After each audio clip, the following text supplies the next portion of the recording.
Fala aí, galera histórica, tudo bem com vocês? Eu me chamo Rodrigo Bastos, sou professor de História e hoje iremos falar do mais reacionário homem da abolição. Ele que tinha o apelido de o Tigre da Abolição. Vocês talvez conheçam já esse nome, José do Patrocínio.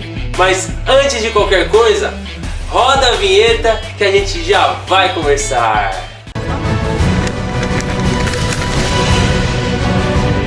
Nesta terra, em se plantando, tudo dá. Independência ou morte?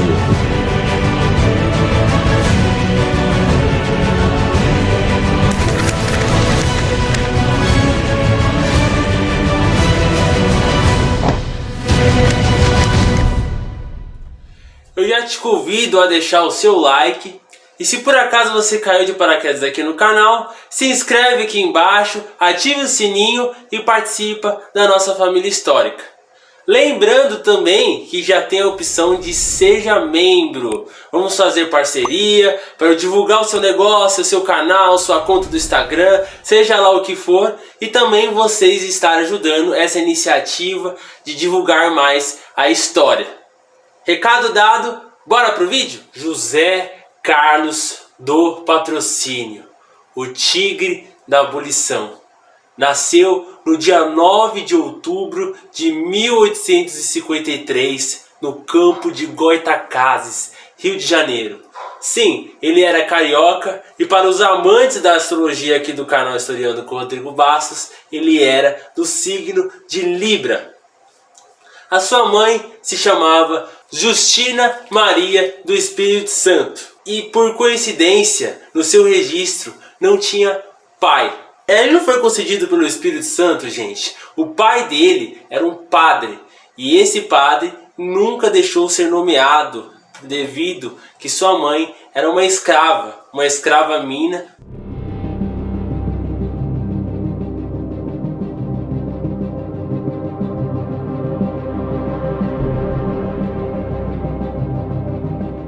Muito jovem, uma escrava que era acompanhante de uma amiga do padre e começou a servir ao padre com 15 anos, que foi quando eles tiveram um relacionamento, no qual surgiu José do Patrocínio.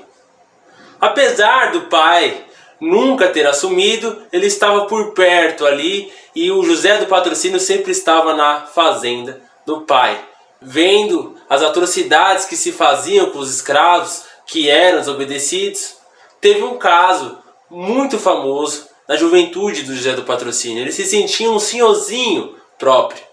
E uma das vezes que ele estava andando de cavalo para ir até a fazenda do pai, ordenou para um escravo, já bastante velho, abrir as porteiras da fazenda. Esse escravo não obedeceu.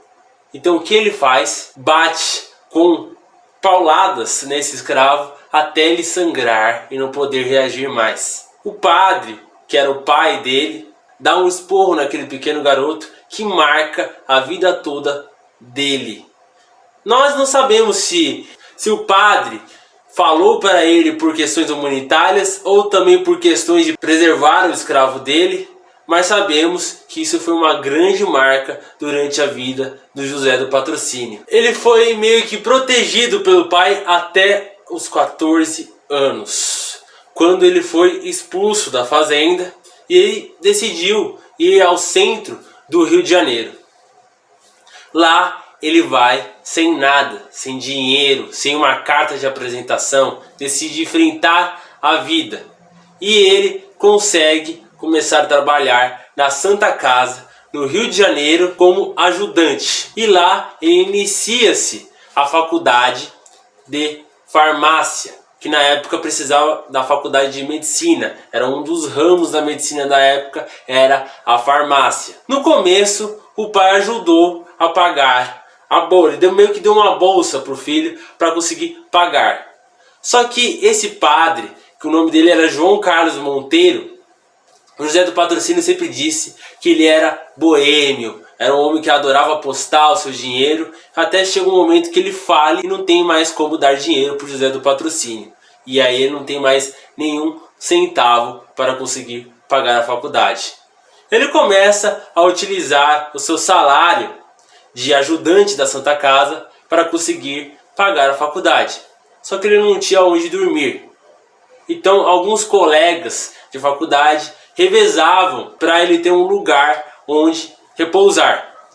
Até que chegou um momento que ele estava um pouco revoltado com a vida dele, que ele estava meio indeciso, queria sair da faculdade porque não estava tendo qualidade de vida. Um amigo chama ele para vir até a sua casa, jantar, e o padrasto desse colega dele foi muito cordial com o José. E depois de uma janta, de uma série de conversas, na hora que ele vai se despedir, ele percebe que um dos quartos está cheio das coisas dele. O amigo dele pegou as coisas que estavam em um dos quartos que ele dormia e já colocou na casa, convidando ele para morar com a família. No começo ele nega, ele não quer atrapalhar a família, não tinha como pagar a família. E aí o padrasto desse colega dele fala: você dá aula para as minhas filhas e o salário que era para você receber é para pagar a sua comodidade aqui dentro.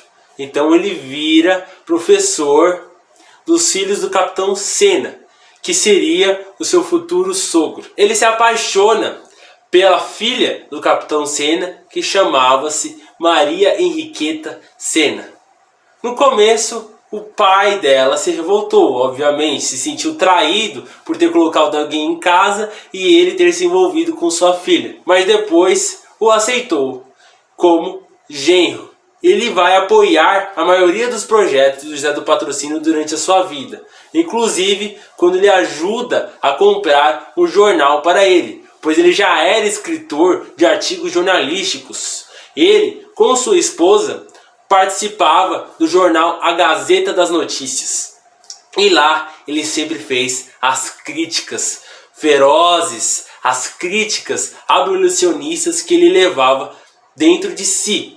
Ele criticava o imperador, ele criticava os deputados, ele criticava a população da época. Seja lá quem fosse que entrasse no caminho dele, ele criticava. Ele começa a aparecer mais quando ele lança um livro chamado Mota Coqueiro. Era um romance de uma situação que aconteceu na vida real, que foi um dos piores crimes do Brasil, pois o Mota Coqueiro foi executado, foi enforcado injustamente. Ele, por mais que tivesse pedido a bênção do imperador para conseguir sair dessa condenação, o imperador não fez nada e ele foi executado. Após isso, foi descoberto a sua inocência no caso de um assassinato de um dono de fazendas de escravos. O imperador se arrependeu tanto de não ter concedido a sua bênção imperial que ele acaba com a pena de morte no Brasil. Desde então, foi extinta a pena de morte até os dias atuais. O réu voltou nobremente o rosto à injúria açucarada dos seus matadores. E ou fosse pela dor que esta afronta lhe causasse, ou fosse pelo terror, inspirado pela vizinhança do patíbulo, os joelhos gargalharam e teria baqueado se não fosse arrimado pelo sacerdote.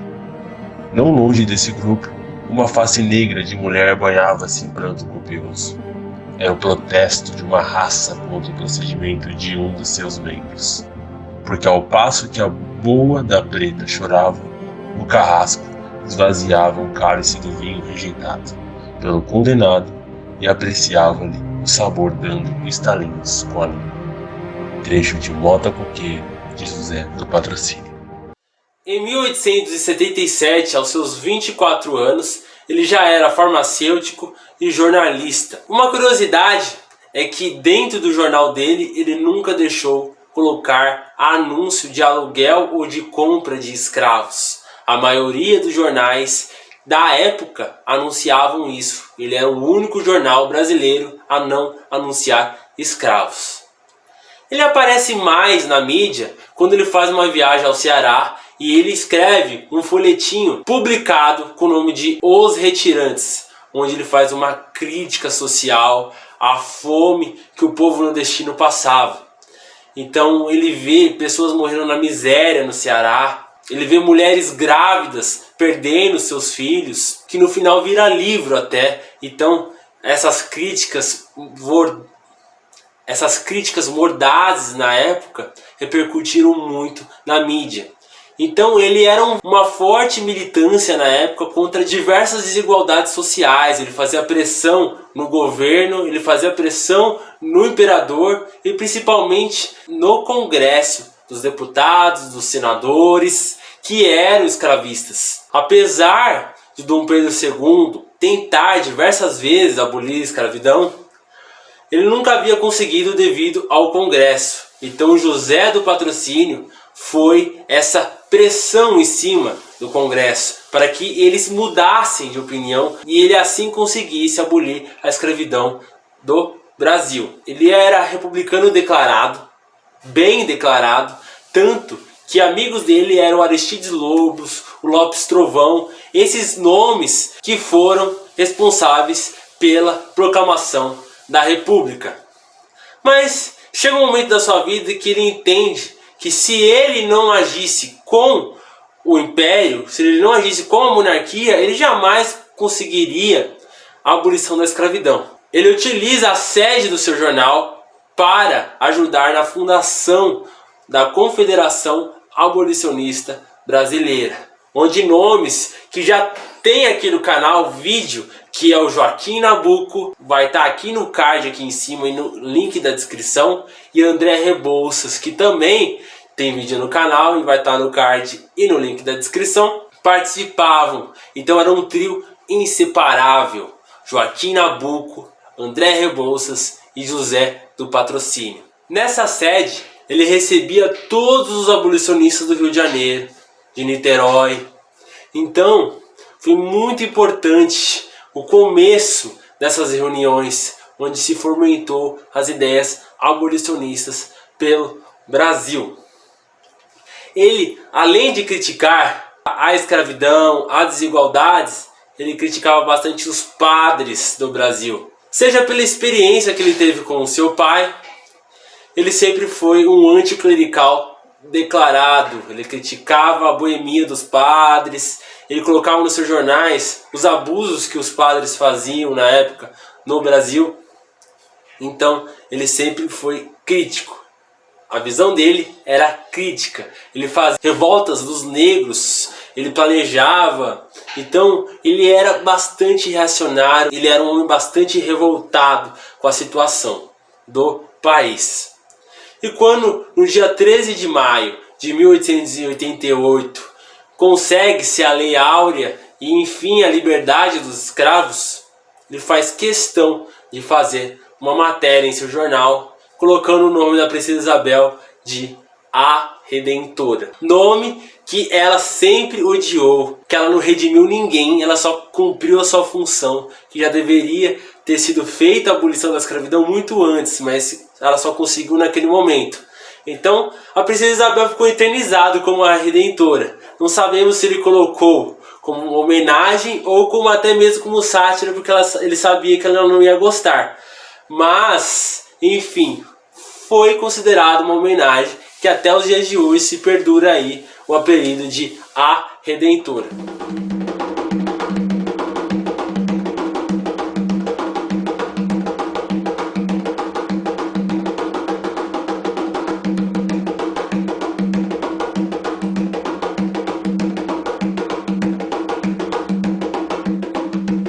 O dia 13 de maio nos deve ensinar a preferir as obras da paz e do amor.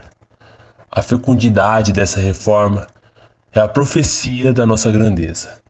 Daremos um novo exemplo ao mundo, resolvendo pelo mesmo processo todas as nossas questões de autonomia nacional.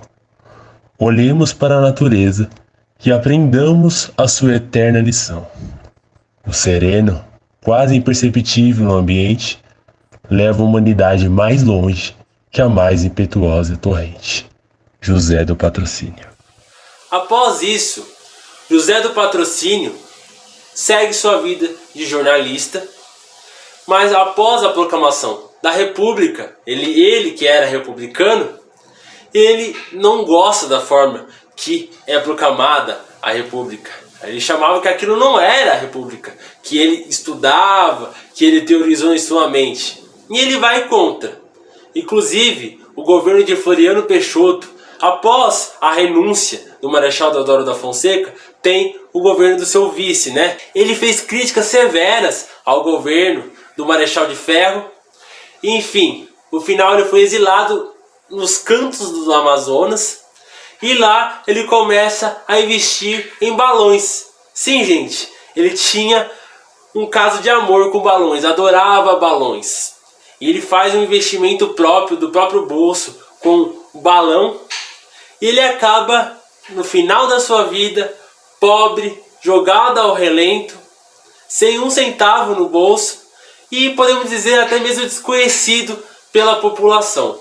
Ninguém mais falava do nome do José do Patrocínio. O seu jornal também, a República fez questão de retirar do ar, devido que sempre foi críticas severas. Houve uma censura muito forte na época com a mídia. Então seu jornal também foi tirado de publicação. Ele acaba sozinho, triste, jogado ao relento e com a sua paixão por balões. No dia 29 de janeiro de 1905, José do Patrocínio morre. Ele, que tinha a 21ª cadeira da Academia Brasileira de Letras, na qual ele ajudou a fundar, jamais foi esquecido. O seu enterro, que foi um dos enterros mais populosos do Rio de Janeiro, os cariocas pararam para ver o seu jornalista célebre pela última vez. Ele é muito conhecido também como um dos protagonistas do jornalismo brasileiro, um dos mais conhecidos jornalistas brasileiros. Ele que lutou pela liberdade de uma etnia, um homem voraz, corajoso, revoltado, reacionário da abolição, é pouco mencionado nos dias de hoje, nas escolas, em nossa cultura.